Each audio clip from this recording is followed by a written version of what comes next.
Hello, friends. This is Dave Hurwitz, executive editor at ClassicsToday.com, here to talk about a subject that really needs a little bit of, I think, clarification due to terminological fuzziness.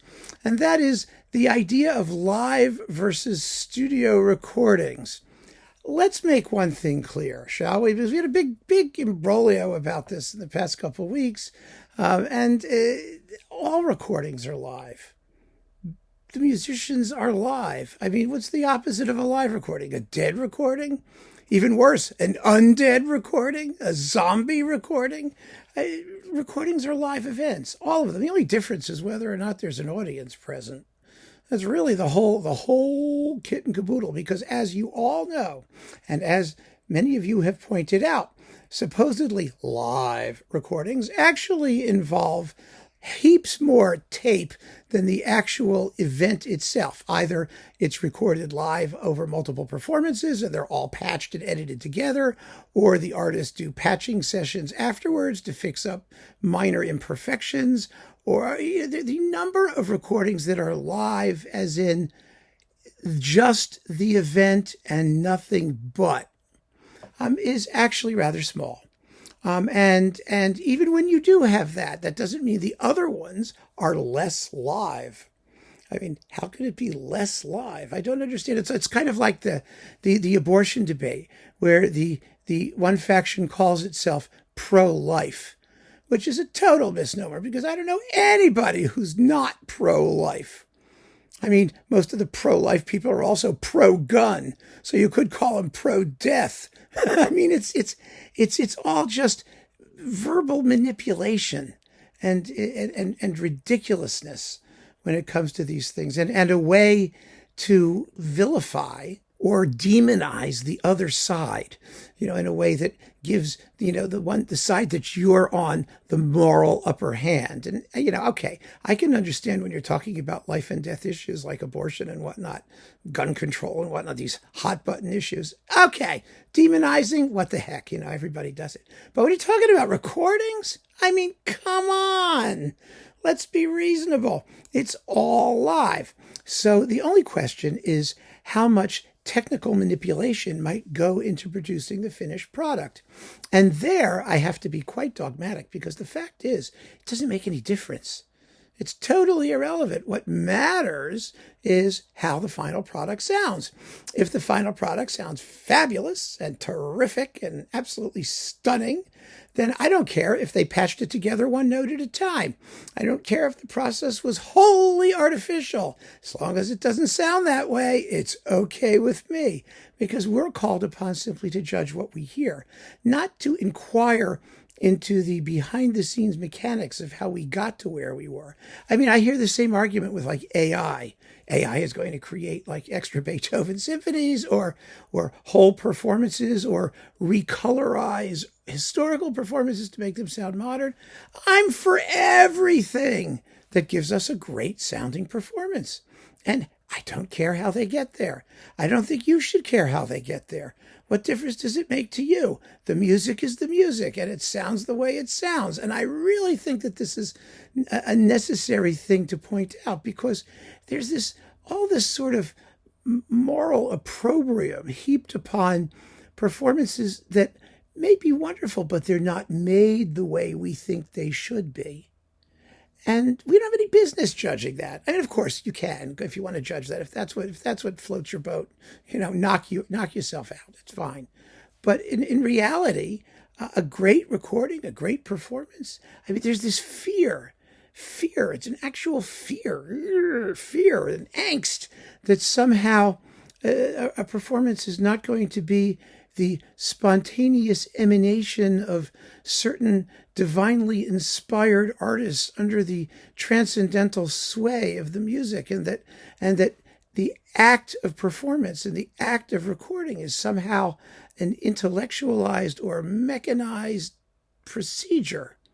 Well, yes, it is. It's not new. Yes, it's incredibly mechanized. It's incredibly professional. You've got people who have repeated the same thing over and over and over again for their whole lives and have had certain techniques and performance practices drummed into them since they were in the womb.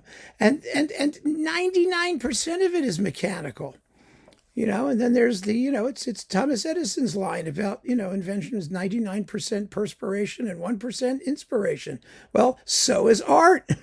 So is performance.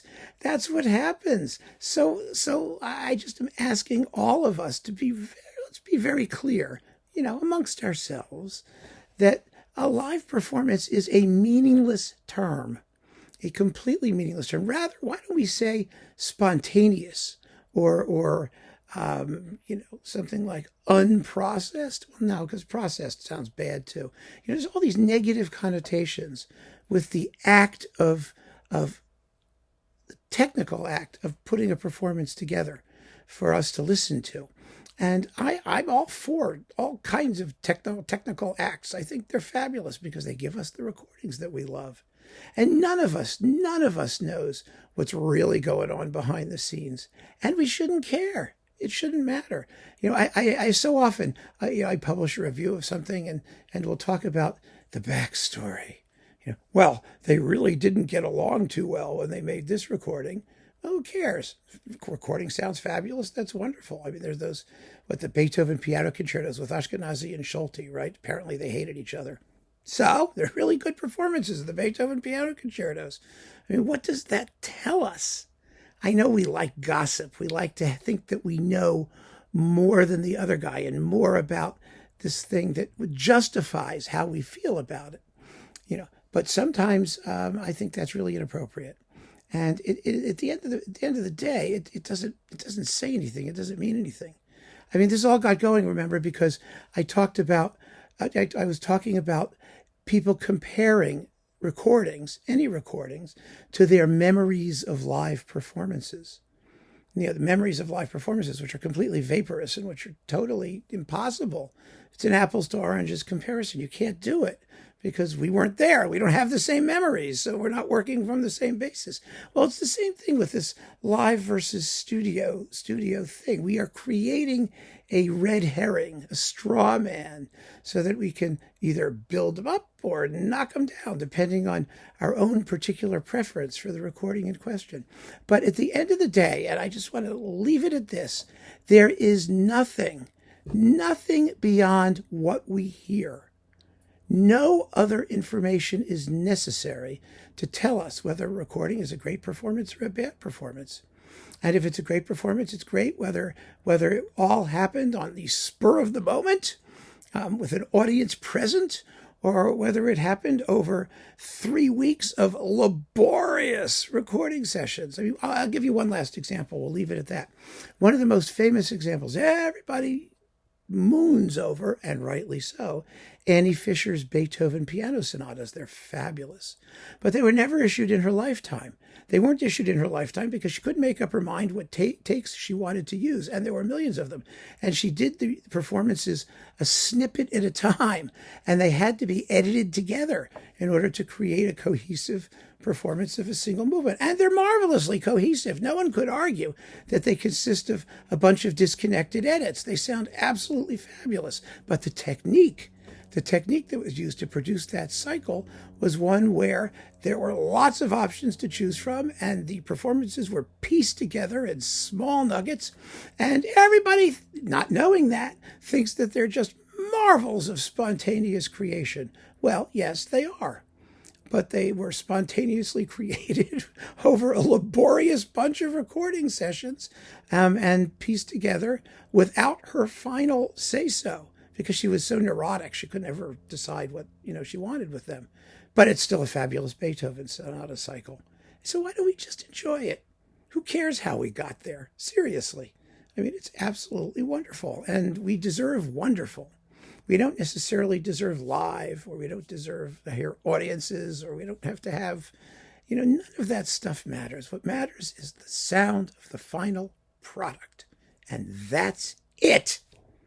So keep on listening, friends. Thanks for joining me. Take care.